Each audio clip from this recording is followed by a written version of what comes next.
anxious and upset about the way that my husband would not accept the fact that my son was mentally retarded. And then he's running around and the abusive, ways that I had to put up with. So I had to be admitted. And my husband used to come and see me. And he would be like such a saint. And the psychiatrist thought that he was such a wonderful man. And the psychiatrist would want me to go and spend weekends with my husband. And I would think of all kind of reasons why I couldn't go. Because when I was in the hospital, I felt really safe. I didn't have to worry about being picked up and thrown outside. I didn't have to worry about having my hair pulled. I didn't have to have anybody verbally, abuse me, and I could, I would eat my meals with the rest of the patients, and I wouldn't have anybody saying, lucky I pay for this food, you'd be, or you wouldn't be eating. And so I really felt very safe. But the psychiatrist, he had a habit of always threatening me with shock treatments because I was so scared of shock treatments. So he would say to me, if you don't go home and spend the weekend with your husband, then I'll have to give you shock treatments because you're getting worse. You're getting further away from your family instead of getting closer.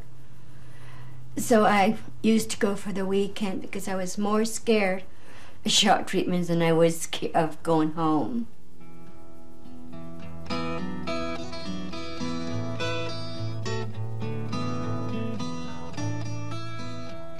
People who live in rural areas often have great difficulties getting help. It's a nightmare in Quail when you have to go to the hospital. They put you in the maternity ward. The nurses don't know anything about psychiatric illnesses. It's really a shame. Their therapy is making you make your own bed. And that's the therapy you get in the hospital.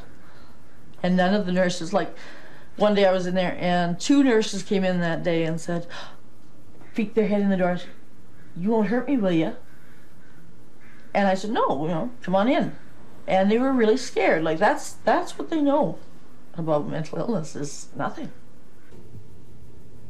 I was ranting and raving on the streets. I just, quit drugs, alcohol, and all that. And I guess I sort of, just really got strange or whatever. And then the police brought me in for that and took me to the Kootenai Psychiatric Center, which was at their hospital in Trail. And then from there I got flown out to Riverview, which was my first airplane flight. It was kind of strange going on the airplanes, handcuffed to a plainclothes guy. And but still, it was my first airplane flight, so no excuses to complain about that. In Prince Rupert, I was there for about a year, got a job in a fish plant, got sick again in the fish plant, and went to Terrace, which had a psychiatric unit in the basement. The trip to Terrace was an epic journey because I was hallucinating and had no sort of connection with what was going on and was trying to get to somewhere, and I kept forgetting where I was going. I had a dog at the time, so I left my apartment once with my pack and left my dog inside and figured out that was wrong. Went back and left the pack and got the dog and hitchhiked, and I have memories of being picked up by the cops and breaking a window and being picked up by some born-again Christians who tried to get me churched, and just sort of on and on and on. It ended up in Hazelton, which is well past Terrace from Prince Rupert, and the cops took me back to Terrace. And I was there 6 or 7 weeks and got put on a drug called IMAP, intramuscular antipsychotic, I think that stands for. It's an injection. And I'm still on it today.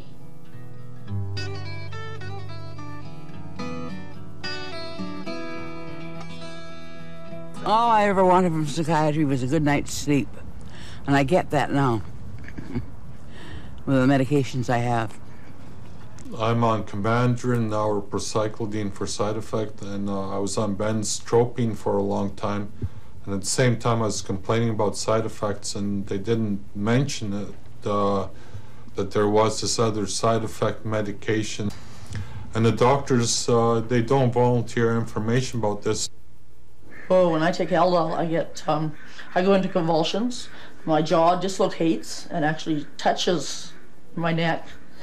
I swallow my tongue, and I can't breathe or anything. Everything is in spasm. It's not a pretty sight.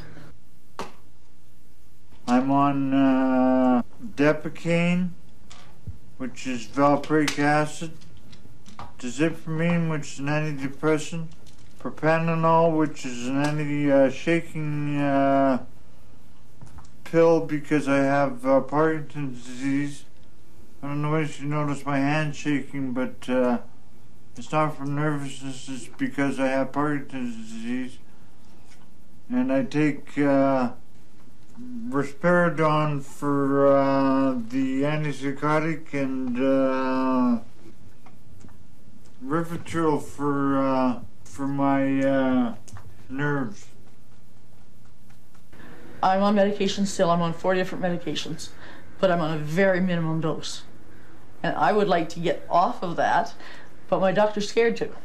Oh yeah, the medication really definitely helps because you don't have it evens out the feelings that you have. Wherever I went, they gave me electroshock treatments.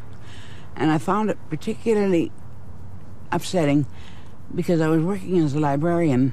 They didn't seem to think I was doing anything but being mentally ill. But I was working full-time as a librarian and bringing up 3 children. And when they gave you electroshock treatments, you forgot where everything was. You forgot everything in the immediate past. So I forgot where everything in the library was. And it was very difficult to go back to work. So I pleaded with them not to do that. In 1957, when I was 14, I went into hospital and they gave me electroshock. My parents were there watching, and when they gave me the electroshock, my back arched up like this, and my tongue went back in my throat, and I mumbled something, and I remember my dad coming towards me, and I was very afraid. But I understand they don't do that anymore. They give anesthetic, and that doesn't happen to you anymore. But it was a very frightening experience.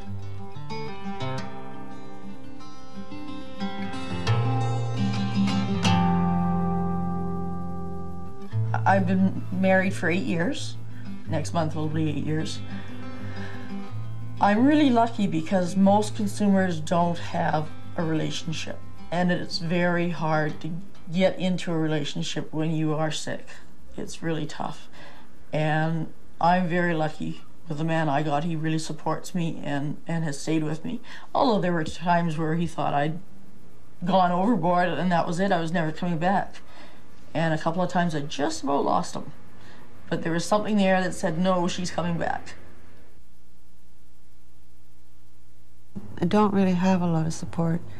About 3 years ago, it was just too much, and I kind of started to isolate from people. But I only have one really close friend, but she lives in Dawson Creek right now and isn't here. My mother and I are the 2 sickies in the family, okay?